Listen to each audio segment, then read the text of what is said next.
Welcome to Godlab TV. Here's our host, Brother Doc. Hi, good morning, good afternoon, or good evening, or whatever time you're listening to this. This is Brother Doc of Da Godlab, and today I'm excited because I have a very special guest. He's one of my favorite writers.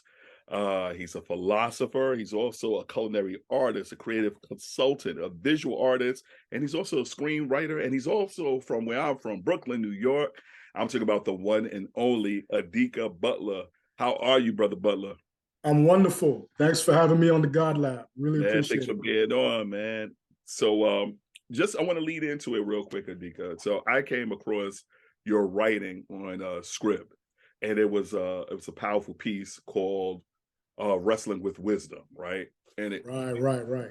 and it caught my interest because it was the Buddha, or the famous Buddha image with the big gold belt. For those of you that's in wrestling, you know what I'm talking Yeah. about. The big gold belt, formerly NWA belt, WCW belt, and then eventually WWE.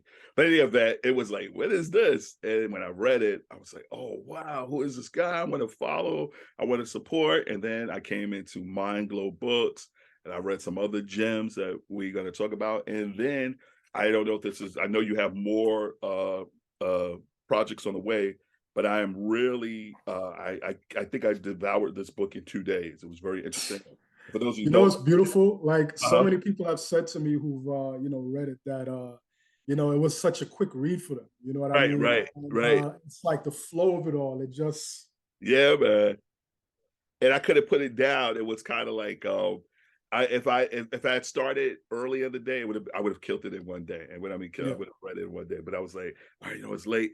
I'm gonna put it down. I'm gonna resume it, and it's good. And for those who don't know, it's entitled "The Homey" and Modern Dahomey.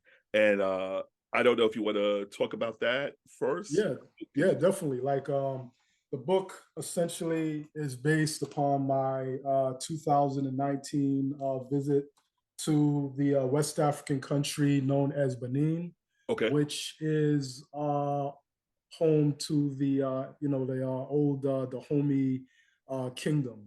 Many people have come to be familiar with the Homey through the movie that came out during the I think late summer or maybe early fall, That's The right. Woman King. Woman King. That's right. That talked about the Gabetto warriors, that were well known for their it was an all female military group that was answered to the king Mhm. of Dahomey. So a lot of people came into the knowledge of Dahomey from that. But generally speaking, a lot of people may be familiar with the fact that that is the kingdom that the spiritual science known as Vodun comes from. A lot of people may also be familiar with the religious tradition, as it relates to Haiti, but a lot of that, comes out of Benin, which back then was known as the kingdom of the Homey, between like say 16th to like late 19th century. Gotcha. Gotcha. Yeah. So almost So like what I did is I a visited Benin in 2019, and I just like internalized the culture. I spoke with different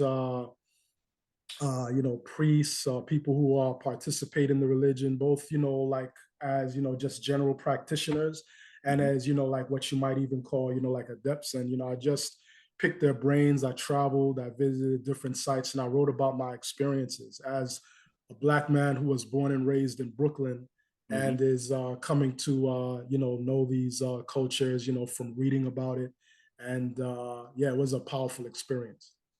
What led you to it? Because I first of all, thank you for sharing that. Because and what, like in the book, like you said, like you were in a particular mindset. You're like, no, I'm not just thinking about going to Africa. Like a lot Yeah. of times we hear Africa as this metaphysical place, right? Africa, but Africa is a continent, the largest continent, and it has Mhm. many nations, subcultures, cultures, so on and so forth. What led you to Benin? What attracted you to that in particular? Yeah, man. So, what led to that visit, and why Benin? I could have gone to Ghana, I could have gone to Nigeria, I could have gone to Egypt. Right. I've always, well, not always, but for a long time, I've been fascinated with the Vodun culture, and particularly, like the art.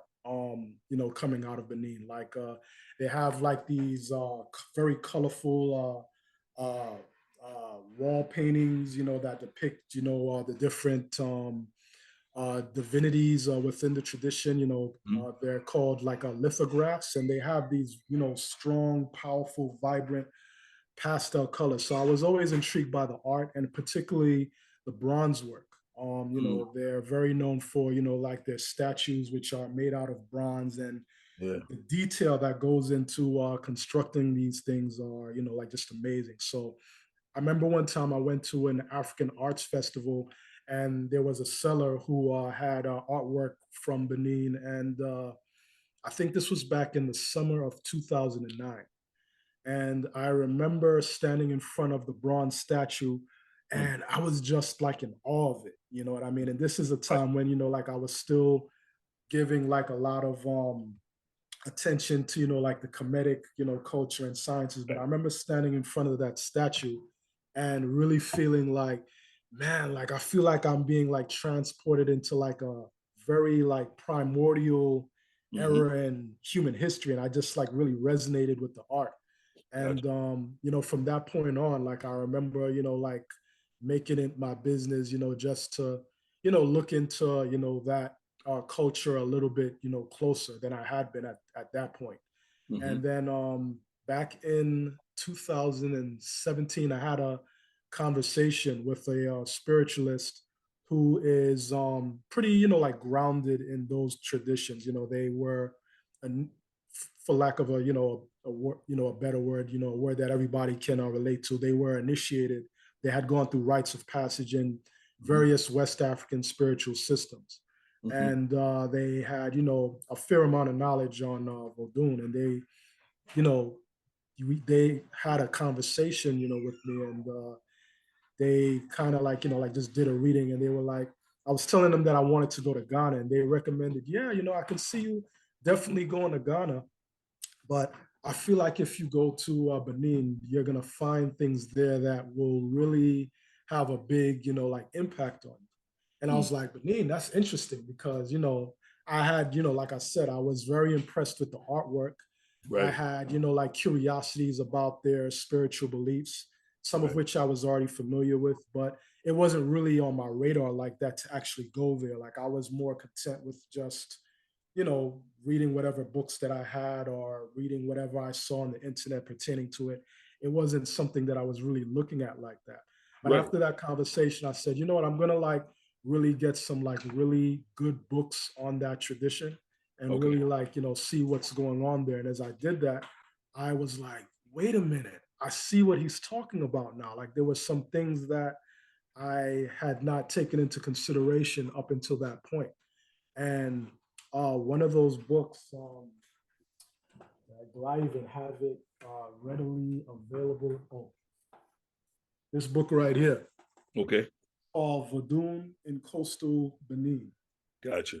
And it's by Dana Rush. Dana Rush is, like she's written like multiple books on Benin and Vodun spiritual tradition. I read that book, and I have a few others that I read after this, but that kind of like started the ball rolling in terms of me really saying, you know what, I gotta go. Gotcha. So I realized that I had to go, and then by the end of 2018, made it happen. Like I booked my ticket, and by that point I had gotten quite a bit of research under my belt in terms of books and what's available on the internet.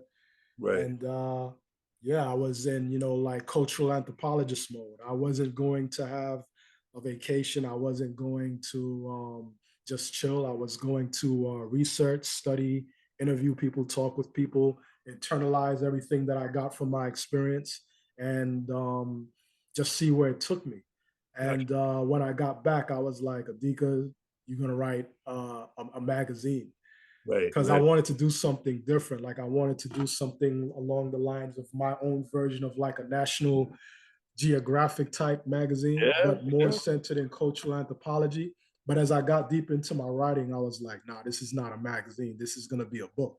It's a book. So it became Dahomey and Modern Dahomey. I love it. I love the play on the word too. Like, so So Adika, you know, when a lot of times, first of all, thank you for sharing that.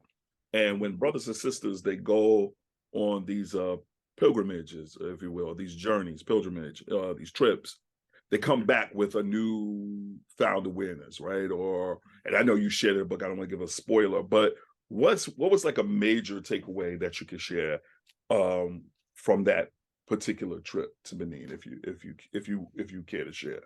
Oh yeah, yeah. There's multiple takeaways that I had, but one takeaway that I had that I probably haven't spoken about publicly, during like any interviews or anything of that nature. I always want to, like, every time I do interviews, like I always want to give something different that I haven't built on before. But one of the things that I took away from my experience, and other people who have visited the continent can probably relate to what I'm about to say, is that no matter how much we have this passion for reconnecting with Africa, whatever African culture that is, there is almost like this little white man that lives inside of all of us. And what I mean by that is, as much as we love the culture and the history of, like different African cultures, we were born and raised in the West, whether it be England or the United States of America. And, we don't realize the extent to which, our enculturation in the West has impacted, how we move and how we think until Right. we go to, back to an African country and interact with the people who are still participating in their culture to varying degrees. Some may be Christian, some may be Muslim, but generally speaking, they're participating in their culture in the manner that their ancestors, their forefathers and foremothers have been engaging, for countless centuries. You know what I mean? And to Yeah. see the differences between, how you think and how you move and just different things, and how they look at things, it's really a powerful experience. You know what I mean? So you might go there with your dashiki on thinking, yeah, I think just like them. And then you realize that, you don't. And it's Right. not because you're not really about it. It's because the reality is that you were born in Brooklyn, New York. You were Right. born in Los Angeles. Right. You were born in Houston, Texas. And as Right. much as you love Africa, like there's no getting around that. Yeah. You are a Westerner, in the Yeah. sense of like where you came up. But it was still a great experience. There was still a great deal of synchronicity in terms of like, the commonalities that we share that has never been taken out of us, that have never been extinguished. But it was, fascinating to see some of the differences. You know what I mean? Like, for example, like men who are heterosexual down there, like they hold hands. You know what I mean? Right. Like Right. they might be walking somewhere and, they're holding, hands, and it has nothing to do with, anything that is, Sexual, right. yeah, or Right. erotic or anything of that nature. So just little like, things like that, it was interesting. Was that a cultural shock where you like, what's going on? Or Not really. No, not at all. Not at all. Like there was a Gotcha. point where I was visiting like one of the I visited the you, when people saw the Woman King, where Yeah. they showed you like the kingdom where the king, was located. I Yeah. went to the actual royal palace. Oh wow. Yeah, Wow. when I was down there. And the movie, I thought, did a good job of reduplicating like exactly how it looked, because Yeah. that's, That's how it looked. oh So I wow. went to the royal palace and I saw the stations, the torture stations, where they kind of like Yeah. broke down the minds of the slaves before they gave them to the Europeans and shipped them out. And I Yeah. remember the brother, he didn't really know how I was going to respond emotionally to it. I, Yeah. held myself together, but he didn't know how I was going to respond to visiting that and like being, told like what that whole experience entailed, and, like the brutality of it all. Yeah. So he was very like, very thoughtfully, like, he held my hand Yeah. as he was like walking me, like over there. And, I didn't look at it as like, oh, yo, what you doing? Why you holding my hand? Like, because I already knew elements of the Part of the culture. culture. Yeah. Yeah. But Yeah. more importantly, I knew why he was doing it, because he didn't know how I was gonna feel. Was I gonna break down and cry? And he wanted to like show me that emotional support. Yeah. So yeah, that was really really powerful. Yeah. Wow. Well, that's deep, man, because I remember with the 2018 film, Black Panther, Marvel Studios, right? And Yes. a lot of, for lack of better words, people came into understanding, even though it was limited, the movie did open up, right? Even though it was clearly fictional. Like I heard brothers and sisters, I hope they were joking, but they're like, "Yeah, man, I can't wait to go to Wakanda." I'm like, y'all realize that that's a fictitious place, right? But it was that sense of a lot of brothers and sisters always have that longing to be connected to the quote unquote motherland, right? Because Yeah. And it's especially, ironic because uh, Wakanda is a Wakanda in North America, if I'm not mistaken. yeah, with a C, right? And Yeah. it's an Aboriginal Americans. If I'm, Yes, yes. Indigenous, yeah, yeah. yeah, I remember seeing that. So like, Indigenous melanated people. So it's yeah, food for right. thought. I think about Stan Lee and Jack Kirby. These guys were not dummies, for lack of a better word. These were gentlemen who studied metaphysics and who studied the occultic science and put a lot of that in their work, especially our African sciences. Like my son, he came across a meme, and it was showing like something like the Sphinx from Kemet, or as people say Egypt. Some people say Egypt, right? But then he was showing that they had did something like that for Darth Vader, or like certain, Oh yes, yes. I'm talking about, Yeah.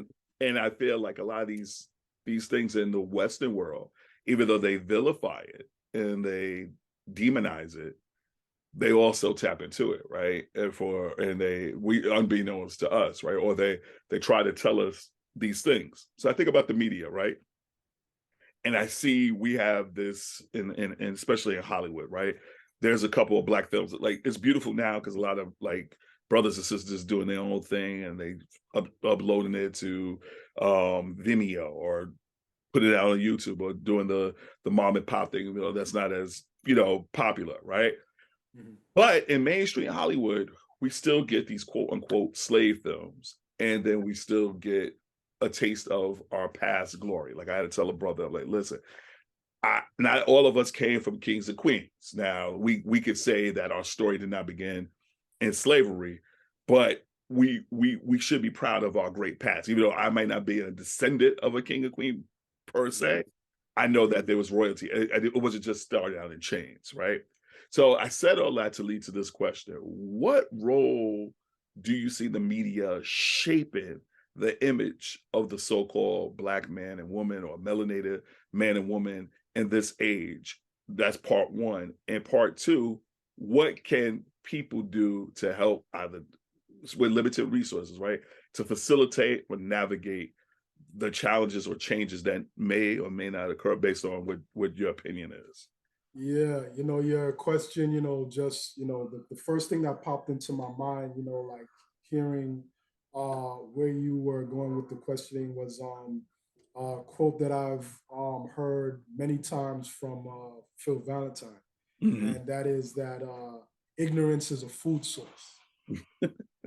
Ignorance is a food source. Right. So as it relates to media, whether it be the Hollywood film industry, or the music industry, particularly as it relates to hip hop, which has been like the dominant form of black music and culture over the past 25, 30 years. We can argue over the specific span of time, but Right. when we look at that, our ignorance has been very lucrative for a lot of different entities. You look at, like the industry of like privatized prisons, where, people are buying shares, like of these, prisons, like stocks in these prisons, like over the stock market, and they're, making, like tons of money, Mm-hmm. in doing that. So, you have the privatized prison industry where, you go to jail, somebody is making money off of that. You know what I Mm-hmm. mean? Somebody is putting their kids through college based upon your bad decision making. So, Yeah. just the idea of like having a perpetual criminal class Yeah. that you can make money off of. That's one thing. And then when you have like local, national elections, you can use the threat of crime. Oh, crime is running rampant, and you show clips and images of, you know, muscular black men looking like 50 Cent with their hat backwards, you know, running across the street. You know, it, you know, Right. appeals to the fears of, you know, the heart of America, you know what I Yeah. mean, of these, you Yeah. know, like muscular black men. And, you know, the presidential candidate is like, oh, I'm gonna, you know, I'm gonna be tough on crime. I'm gonna put all of these, you know, like, you know, bad people behind bars. And, Right. you know, it just, you know, plays into Coding. like a lot of, yeah, it plays into like a lot of different agendas. So that's why that ignorance is something that's encouraged. You know what I mean? Yeah. People who have a message that is not particularly uplifting to Black people or humanity in general, those Mhm. people are pushed to the front, regardless of their actual talent. Yeah. Sometimes those people are talented, you know, in a way that we can visibly see it, and we're like, man, why do you make, you know, like such negative music? You can use your talent in other ways. And then there's other people where their actual talent is not really clear, but they're pushed in front of us nevertheless for whatever reason. And you know, it just plays into that whole dynamic of keeping people ignorant. When you keep people ignorant, they make bad decisions, and when they make these bad decisions, somebody's gonna get, you know, like paid off of it. It could be a record executive, it could be a politician that's looking to get a seat in a particular Mhm. office, you know, by talking about what they're gonna do about crime, even if they don't fulfill on that promise. Right. It could be people in the film industry. You Mhm. know, our ignorance feeds into a lot of that. And, you know, if we got to a point where, you know, we weren't vibrating on that, you know, frequency of ignorance, you know, we would build our own movie houses. We would put out our own music independently. We would do a lot of the things that we depend on these other entities to do on our own. And that would present a threat to them. That Mhm. would be hitting them in the pocket. Yeah. So, you know, the plan has been, you know, like to keep us in a place of ignorance, and, you know, keep humanity in a place of ignorance, because I'm not lost on the fact that this is not just something that we're the only ones being targeted. We're the primary ones being targeted, have been, because we have been the ones who have been the promulgators of civilization for the longest period of time. You know, when you talk about the arts, the sciences, you That's know, right. you want to get us locked down first, because when you look at even American culture in particular, we're the one who bring all the innovation. You know, That's right. all American music is essentially Black music, Right. music that was created by Black Americans. You know what I mean? Yeah. Yep. And that music, that culture, it filters into film, it filters into other forms of visual arts. Yeah. And you know, we're the innovators, you know, fashion, you know, like all of the stuff about American culture that Europe and Asia and, you know, countries with all of these, you know, like strong economies that feed American tourism and feed into, you know, the export of American film and music. You know, our media is our number one export Yeah. between film and music. Yeah. So Black people are a big part of that. So when these images are transported, you know, it doesn't really help us. Like, I remember I was talking to a brother who was no longer with us. He used to visit the continent frequently, and Okay. he was in a country in West Africa. I don't remember exactly which one it was. And there was a young brother who was wearing a T-shirt, and it had a picture of Tupac, and under it, I don't know where he got this T-shirt, Mhm. but it had Tupac's face on it, and underneath it, it said, "The realest nigga." The Yeah. realest nigga. So it's like, Yeah. what is what is being exported, you Right. know, in the way Right. of our Wow. culture. You know what I mean? So Wow. it's a real thing, man. Like, we got Yeah. a lot of cleaning up to do. Yeah, man. Well, when you were conversing, I was appreciative of the gems that were being dropped. And like, you know, I come from the Christian, I'm a Christian pastor. It made me think of two things in the Bible. Hosea 4:6 said, my people suffer for a lack of knowledge, right? Due to the fact they don't have knowledge, they suffer, right? And we see that, like a lot of brothers and sisters. I was listening to an interview with what's the brother's name? Saigon. And he was with Havoc from Mobb Deep. And he was saying, like, you know, they had beef and all that, but it was a moment of So they did an interview with each other, like they were yeah, together. with each other. Oh, Yeah, that's great. That's great. yeah. That's great. I'll send you the link, and they would. I think it was on DJ Vlad's platform, and they Okay. were dialogue and breaking bread. But Saigon had a real moment. He was saying, you know, I liked you guys, but I was kind of mad at you guys when I got older because it was like I was doing the stuff you were saying in your records. I began to act it out. Like I was looking at you guys as like, for like a better word, as father figures, right?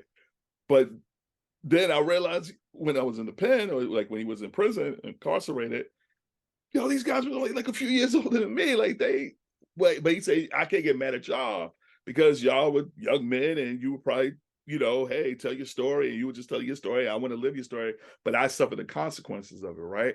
And then, you know, and then Havoc was like, yeah, he felt bad, but it's like, it makes me think of like, you know, the even the female rappers where images are being pushed.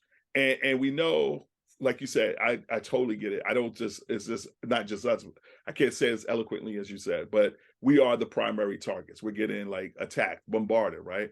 Then maybe think of another biblical verse in Romans 12:2. Paul, when he's writing to the Romans, he says, be not conformed to this world, but be ye transformed by the renewing of your mind.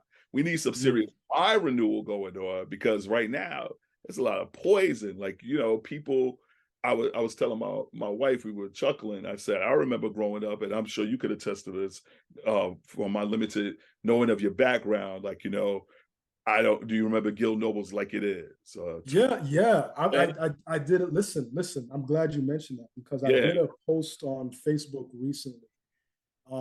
It might have been a month ago, and I was talking about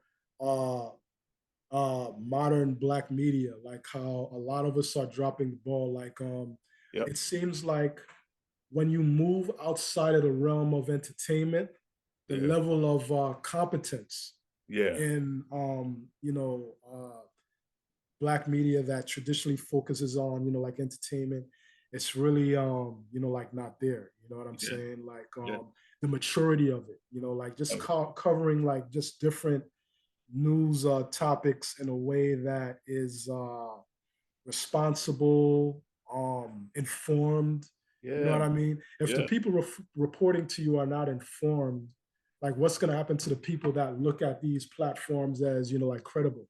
Right. You know what I'm saying? Right. And it's really not a good situation. And in that, you know, I was pointing out to people that, you know, a lot of these people that we're looking at right now, like they're in their like 30s and 40s. But when Gil Noble introduced Like It Is on mainstream television, national TV, he was in his 30s. Right. People don't realize that. And he fought tooth and nail to keep that on television for, I believe, something like 40 years. Years, right? Yeah. He did that back then. Right. So we should be like, we should be having a little more, a lot more progressive, you know what I mean? Like, and he was putting on, he was not just putting on like people who are in entertainment and the arts. He was putting on people who are into like politics, great thinkers, you know, like a lot of these Afrocentric scholars that we have come to know, like Ivan Van Sertima, Dr. Ben, John Henry Clark.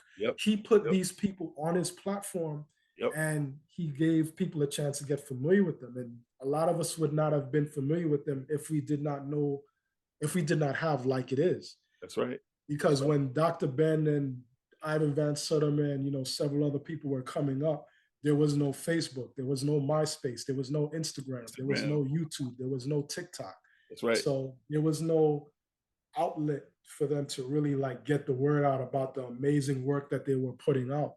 You know, it was the people on radio, the radio personalities, you know, places like WLIB, you know, people from, you know, New York who are old school. They remember like when we had that talk radio station prior to the internet, where we can get a lot of like great information. And, you know, it was Like It Is, you know, and those were our resources. Yeah, man. When you said that, Brother Butler, that took me on a reminiscing, because it's like those shows, you had Tony Brown Journal, you had Tony Brown's Journal. Yep. Tony Brown Journal. He's still around. I think he's up in his 80s, if I'm not mistaken. But on Facebook, he has, I'm thinking about subscribing to it, where you could get all those old episodes on his streaming. Some, I got to do a little more research, but But I said all that to say this, as I was reflecting, even the so-called white man's media, you had Donahue. Donahue was giving people platform. He had Dr. Francis Cress Wilson, Dr. Cleve Abdul Muhammad, Minister Farrakhan, people who you'd be like, man, a white man ain't gonna let them on. He might have his motives, but I appreciated the dialogue. He was Charlie Rose. Charlie Rose, you know what I mean, on PBS. So Bill Moyers. I just feel like it. Bill Moyers, yeah. You remember Bill Moyers? I mean, the American Experience. These were things that kind of shaped, you know, a night I would listen to Bob Law. Not so much me, but my mother was playing it. My father was listening to Imhotep, Gary Bird. Yeah. These guys, you know what I mean? And maybe, man, I was on Gary Bird show when it was at the Apollo when I was like 13, 14. I was with a brother and we was demonstrating for the live audience, but it was on radio. Needless to say, that got me into media. I always wanted to do these things, right? And I just feel like we seem to dumbing down. Like I was telling my wife, it's funny. It seemed like those were, to me, that's reality TV because it was talking about real life things. But then they introduced this concept of real life TV, and then you had talk shows. To me, just became very silly. And when I was at college, we used to find out like a lot of those things were contrived, or people were paid to embellish or exaggerate, right? Which leads me to, we both have a love for professional wrestling, right? I don't know about this modern stuff, but I have love for that old school WWF, and now WWE, NWA, AWA, so on and so forth, right? And last night I went to, because I'm in Silver Spring, Maryland, and they have this local promotion called Maryland Championship Wrestling, and I enjoyed it. It's a good indie show, right? And I said, oh man, I was telling the brother, because the brother who I went with, he used to wrestle for them. He used to wrestle for the promotion. So I said, when I talk to Adika tomorrow, I'm gonna have to ask this question. So I always said, pro wrestling to me is the purest form of theater, right? Because you know, and I know that it's. I don't like to use the word fake. I like to call it choreographed fighting, because people do have. That's what I like to say as well. What I'm saying, people really get hurt in there. Like people really putting their body on it. I don't. Fake is not. That's not. It doesn't do it justice, right? Yeah, it's not accurate. Yeah, it's not accurate. You know, but you know, and I know it's a choreographed fight, and we know that there's going to be a preconceived or a predetermined winner. You're going to be the victor, right? Mm-hmm. Why? What is your attraction to pro wrestling, right? Because I know you coming from a metaphysical perspective, and how does it tie into our current political situation? I told people, I'd say, if you watch pro wrestling, I said this in '98. I said, if you watch pro wrestling, and my professor laughed. I was in Brooklyn College. I'll never forget this, Brother Butler. I said, if you watch professional wrestling, you understand this whole political system. And she said, what are you talking about? Professor, stupid. And I'm like, all right. A couple years later, we have someone that's in the Wrestling Hall of Fame who is, for lack of a word, he was a professional wrestler, sport figure. I'm talking about Donald Trump, right? And I just was like, if this is not the classic bad guy, good guy. But anyway, I want to hear your take on it. What's your take on pro wrestling, modern politics, or just even modern day pop culture? What's your take on that? Wow. That is a very expansive question. Like you can go so many places with that, but I'll do my best to try to like focus in. Yeah, man, I was introduced to professional wrestling, through my dad, you know what I mean? He's the one who got me, like watching it initially. He wasn't like forcing it on me or anything, but occasionally he would be watching it and he would like, be like, hey, come over here, son. Like, this is what I'm watching it. I remember seeing like this is like more leading into like, not so much the early 80s, but more the mid 80s, like 84, 85. So, I remember seeing Andre the Giant with the big afro. I remember seeing Superfly Jimmy Snuka. Mm-hmm.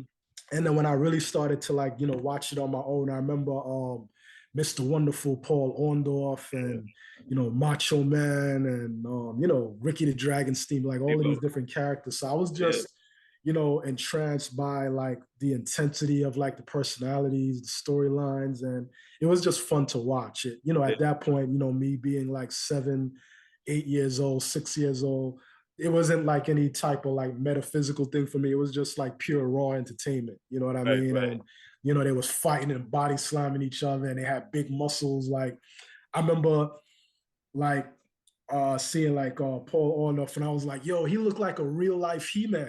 You know what I mean? He had the hairstyle and the body and all of that. Like, cause I was a big He-Man fan. Yeah, man. You know what I mean? In the early 80s. So like that just really like captured my imagination. And as far as like the theater of it all and how that relates to politics.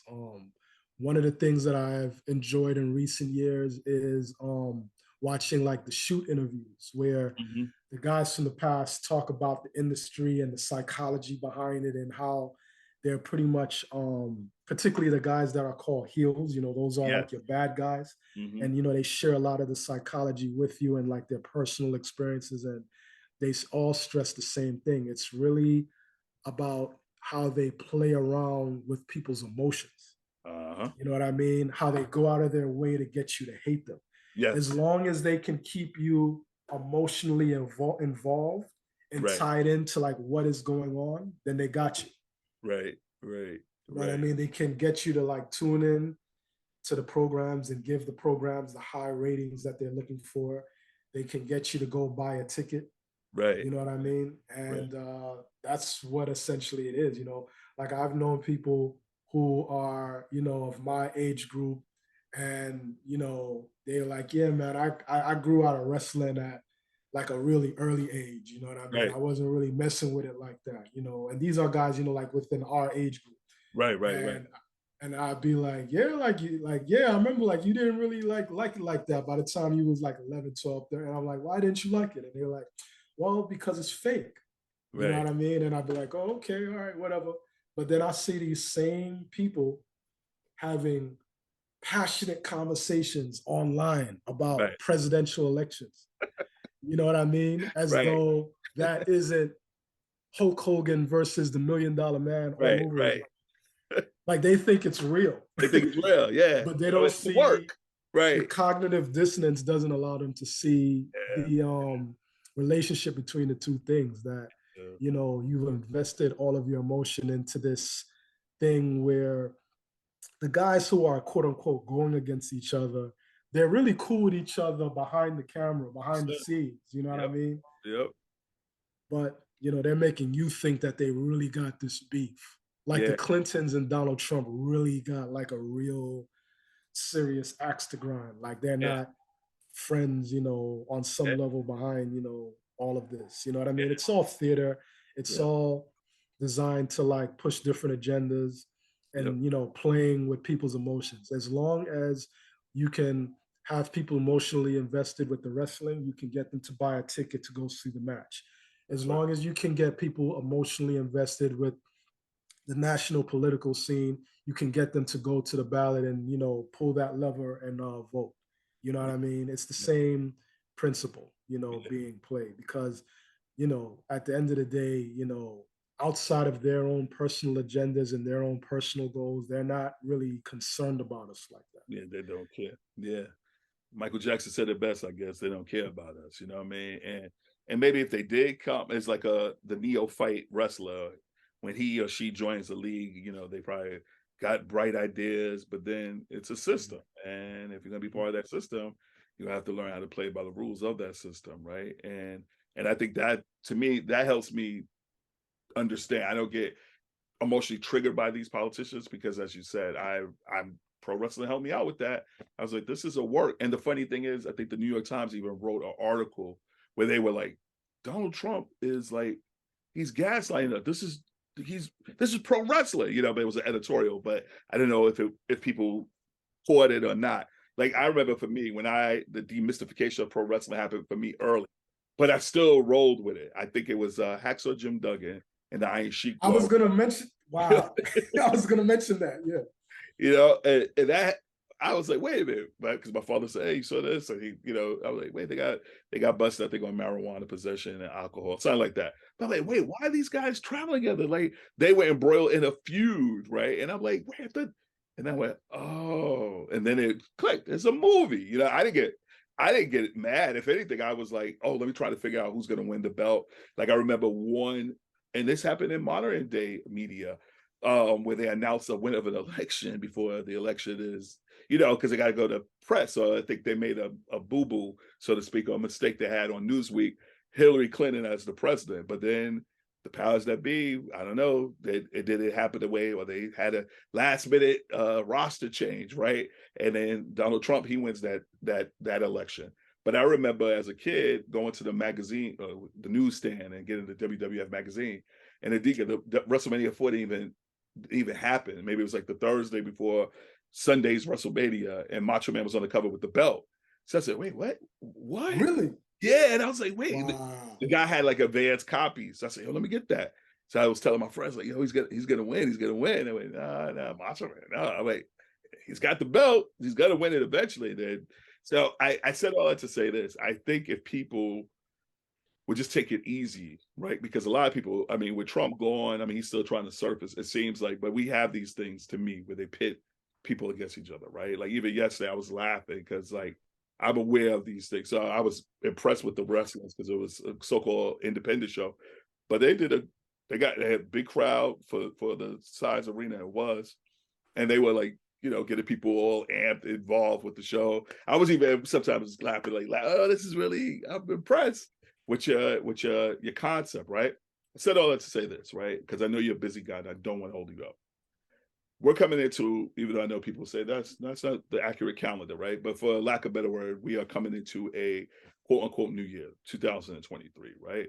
What is the most important singular advice you could give to my Godlab Nation or to the listeners out there about perception and about mental health or just emotionalism, right? Is there anything, and it could be any other thing, because I got to have you back on, by the way, brother. Oh yeah, definitely. This is I could talk to you, as you know. I remember one time you said, all right, brother, I gotta go get some dinner, but I was like, man, I really love your Instagram posts.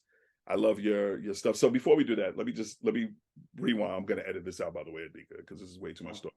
So here's what we want to do, Brother Butler. I'm going to give you a last question. What is one piece of advice you could give in 2023? And then I would like you to close by just telling us what upcoming projects you have and how people can follow you on social media. Okay. Yeah. Thank you very much for your sentiments, your comments. Really, really appreciate that. No doubt. As far as like going into 2023, man, I feel like it's ramping for me personally. I feel like it's a ramping up of the energies and the thoughts that have been in play for me personally since it was late 2019 going into 2020. I feel that it's more of the same, but like the stakes are a little bit higher. As we can see with how things are changing rapidly around the globe. I do think that mental health is the number one issue in terms of what is collectively facing all of the people of this country at this time in terms of being like a really critical issue. Because when I look at everything that everybody says, is, the number one issue, whether it be gender relations, racism, um, the disparity between the rich and the poor, like all of this has to do with the unifying thread that I see in all of it is, mental illness. I think it's mentally ill that there are people who feel like they need to take and have whatever. And, you have situations where people are working full-time jobs and they're homeless, because there's no, affordable housing. You know what I'm saying? Like, mental health is really a key issue. But in terms of what I would advise people to do is, the very same things that I'm looking to do myself, and it's a ongoing tug of war for myself as well, which is to be very centered in terms of what really matters. You know what I mean? And keeping those things as my primary focuses. You know what I mean? Like my mental health, my physical health, making sure that I'm in a position where I can maintain a certain level of expansion in terms of how my family is able to live like a certain level of quality of life. And by quality of life, I'm not limiting that to finances. I'm limiting it that I'm expanding that out to like a whole bunch of different things. Like, are we having fun? Are we being together? Are we eating together? Things like that. Just make these things central. You know what I mean? having tight relationships, good communication, safe communication with the people that you love and care about. There are going to be a lot of things that are going to tug at our emotions that when we see it, we're going to have like very strong and visceral reactions. But to know that not to let that stray us away from the primary things in our lives that we're supposed to be focused on. You know what I mean? Which is, like I said, those very things. Maintaining good mental health, maintaining good physical health, developing strong relationships with our families. And if somebody is vibrating on a frequency that, you know, is antithetical to our relationship with ourselves and our creator, then we might have to put them on pause for a temporary amount of time or an indefinite amount of time. You know what I mean? Because we can't compromise, you know, our own being for anybody who's consistently showing that they're not on the frequency. You know what I mean? We all, regardless of what our spiritual religious denominations are, whether you're Christian, you're Muslim, whether you're into a quote unquote traditional African religion or you practice Buddhism, whatever it is that you're into. If you're a good person who cares about people and you care about yourself and you're very observant of what's going on in the world today, you know, we're very clear on how things are moving and what we need to be doing. It's just a matter of how committed are we to keeping our nose to the grindstone and, you know, like keeping the focus where it needs to be. You know? Sometimes that isn't always, you know, like sexy and fun and, you know, pleasurable, but, you know, we gotta like see the bigger picture, you know, because there's always a bigger picture. You know what I mean? How we start 2023 is going to determine how we close the year. You know what I'm saying? So, you know, we can perennially make these New Year's resolutions that we don't stick to or just recognize that, hey, this isn't about a New Year's resolution. This is just me making a general assessment of where my life is and where it needs to be and just committing to it. Not for any egotistical aggrandizement of like, yeah, I followed my resolution, but for our survival. Wow. That's where we're at right now. So we can survive and from there thrive. I like that. Survive and thrive. You and me, unity in 2023. I like that, brother. How can people follow you? Because you drop gems on Instagram. Is there some social media like information you give?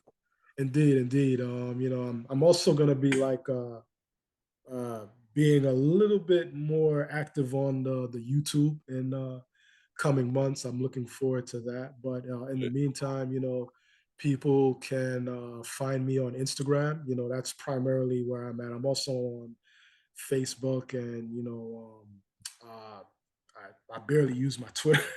I haven't really figured out how to make a real useful, valuable use of it yet. But I'm mainly on Instagram right now, and people can find me at Adika Butler, and you know it's that simple, at Adika Butler. And you know I'm on Instagram. You know, like I have updates on, you know, the availability of my book, which is currently sold out. Oh, I was gonna say, okay, I got my copy. It's currently sold out, but I will be bringing it back, you know, in very early in 2023, probably before the month of January is out. And yeah, man, we're here. We're doing our thing. I've gotten great feedback from people who have purchased the book. You know, my retention rate for people who've gotten my old book and people who've gotten this one is very, you know, good because, you know, I deliver more than what people are expecting in most cases, and in, you know, every case, you know, like I give people what they're looking for. So yeah, man, I'm here and I'm just looking forward to like producing more projects that stimulate people's mind and just really captures their imagination. You know, that's really a big part of what I'm doing. I hear you, brother. Well, I enjoyed the book, and man, shout out to you for the quality of the book, but even quality of the deliverance of the book. I think it was a nice gold little envelope joint. That was yeah. Yeah. This is Thank tight, you. man. Yeah, Yeah, man. yeah, Well, my good brother, I wish you and your family the best of the new year. I hope to be in Thank you. touch. I hope I'm also, Likewise, man. Same to you and yours. yeah, man. And I heard you're going to be on the Urban X with Black Dot and all of Oh them. yeah, yeah, yeah. We weren't able to like get things done over the summer, because of like different like scheduling things, and but we're definitely gonna get that done. That's my people right there. Yeah, Shout man. out to Black Dot. Shout What out I to mean? Black That's Dot, extended Malcolm. family right there. Yeah, man. So I yeah, subscribe man, and to I'm gonna be on some other platforms too, pretty soon. So Nice. I'm here, man. I'm not going nowhere. Yeah, man. Well, blessings to you, man. And thank you for the listeners. I hope you enjoyed this. Please share, please like, please download. And once again, thank you. Godlab, Godlab, Godlab. Thank you, man. One, Godlab. Peace. Peace, peace. Hi, my name is Foxy Roxy. If you enjoyed today's program, like, subscribe, and share. Join the Godlab Nation. See you next week.